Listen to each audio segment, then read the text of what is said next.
Warning, the following video contains massive spoilers. Viewer discretion is advised.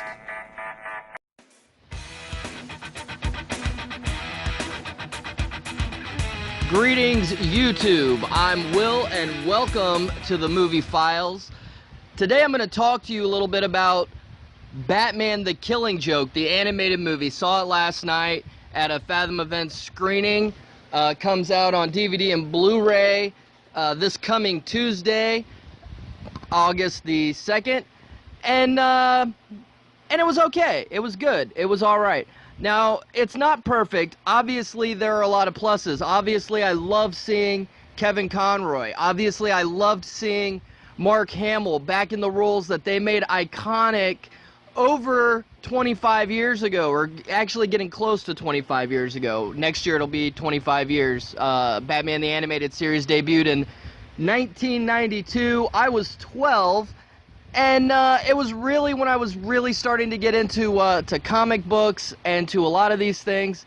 Obviously, as a child growing up in the 80s, I was already a fan of Superman, Batman. The 1989 Tim Burton film came out when I was 9 years old, so, you know, the Adam West was everywhere in reruns, so I loved Batman and I loved Superman as a child, all growing up.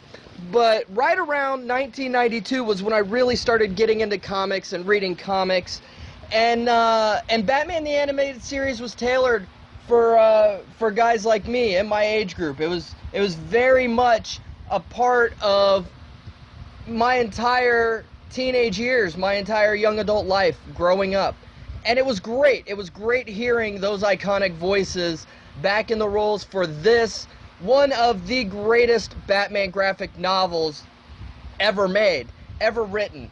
It was written by Alan Moore with artwork by Brian Bolland, and they knocked it out of the park. They knocked it so out of the park that what was originally meant to be an Elseworld story eventually ended up becoming accepted as Batman canon, and the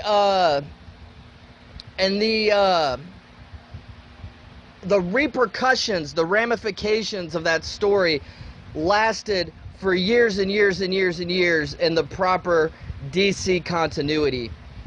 Now, to the movie specifically, the movie is enjoyable enough.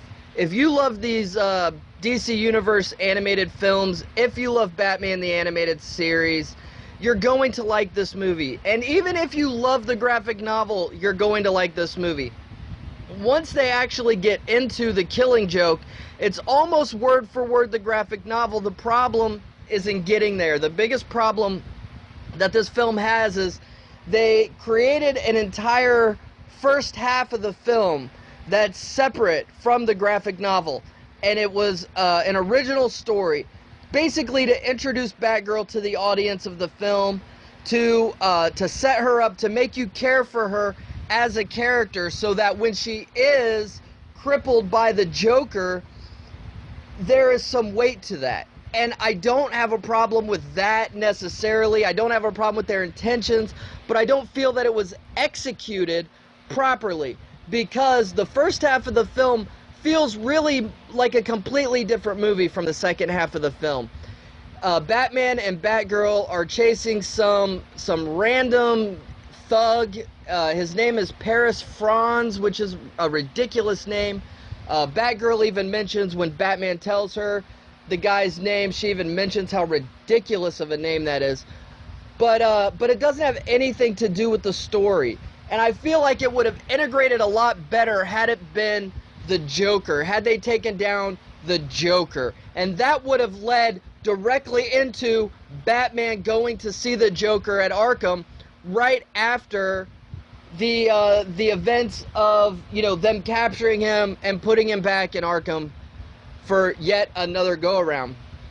So I feel like they really missed the boat there. I feel like they really jumped the shark, because it should have been more integrated into the story. Instead, you have a prologue which has nothing to do with the story, and then you move into the story. And the tone even really takes a completely left turn once you actually get into The Killing Joke. So there's that. Now, there's a very controversial scene Batman and Batgirl have sexual relations in this movie. You know, to me, I'm sorry, Barbara is Dick's girl. Barbara is Robin's girl. Batman wouldn't do that.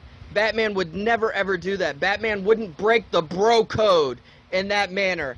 And I just, you know what, it's fine, it's whatever. I just personally myself, I found it a little distasteful. I found it a little unnecessary. I found it unnecessary even back in the new Batman Adventures when they were trying to push that thing where Batgirl had a crush on Batman, and it's like, what are you doing? You're Nightwing's girl. Stop. So, yeah, there's that.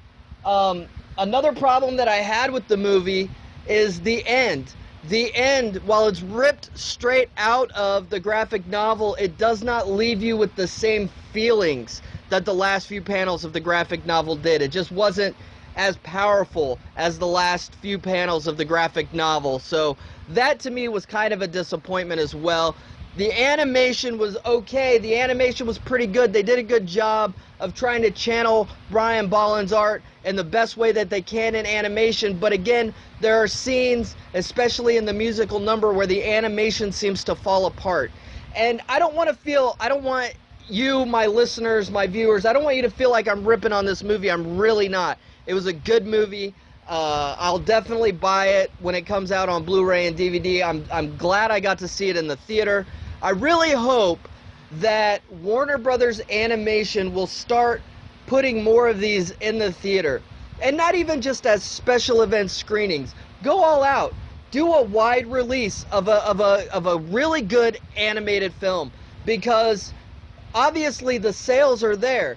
The sales were so there that for The Killing Joke, they had to add several hundred theaters and a whole nother night. It was supposed to be a one-night event, 2 showings. It turned into a 2-night event, 4 showings, and it was supposed to be, I think, originally 300 theaters or something, and it expanded to over 1,000 screens that this was on. These will work, folks. These will work as wide release animated films. Just make them good.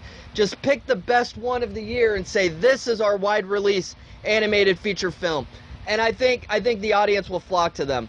So those are my thoughts on Batman the Killing Joke. Definitely worth watching, although flawed. Definitely, I would recommend, even if you don't run out and buy it, at least Redbox it, at least watch it. Those are my thoughts. Let me know what yours are in the comment section below. Thanks for listening, and have a nice day. Hi everyone. If you enjoyed this video, be sure to like, share, subscribe, follow me on Facebook and Twitter, and make sure you head on over to TheBlaze and check out my weekly column where I do movie reviews and general Hollywood industry commentary. You can find the links for all those things in the description below. Thanks for watching, and have a nice day.